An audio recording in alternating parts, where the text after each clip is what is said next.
Yahoo CEO Jerry Yang has stepped down. It's about time.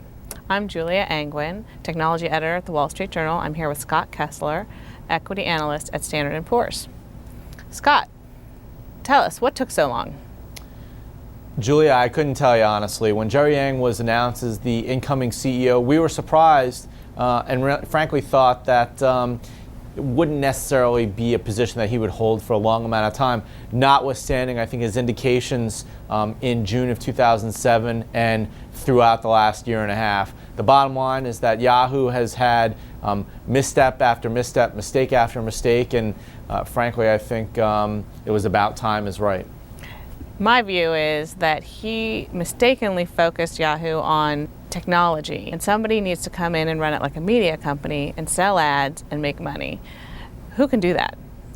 I think that's an interesting take, although I would argue that the focus and investments that Yahoo has made related to technology probably will benefit them over the years. If you look at their new app service, we think there's a lot of potential for being able to pick and choose different types of advertising from one platform, because right now it's a very kind of tedious process.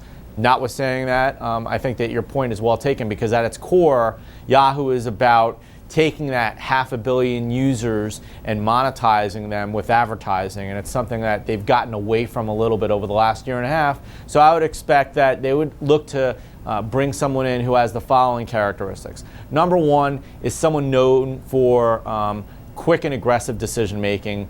Two, someone that kind of knows Silicon Valley and technology to some extent. And three, most importantly perhaps, someone that knows the advertising game, knows what's going on digital platforms, and can be versatile and learn very quickly. I also think that somebody coming in has to be able to do a deal. There needs to be someone in there who knows how to get a deal done.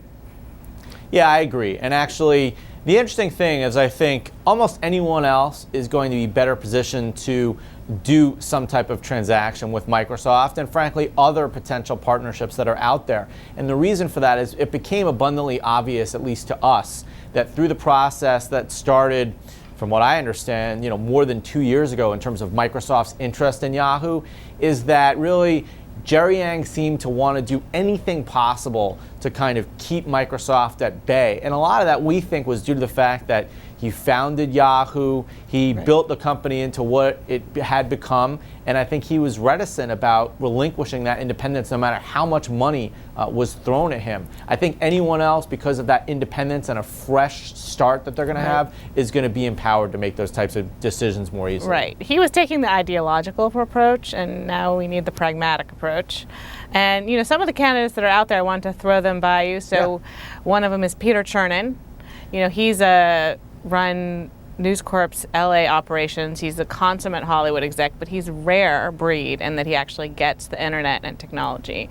What do you think about him as a candidate? I think it makes perfect sense. My understanding is that his contract is coming up, I think, within the next year or so.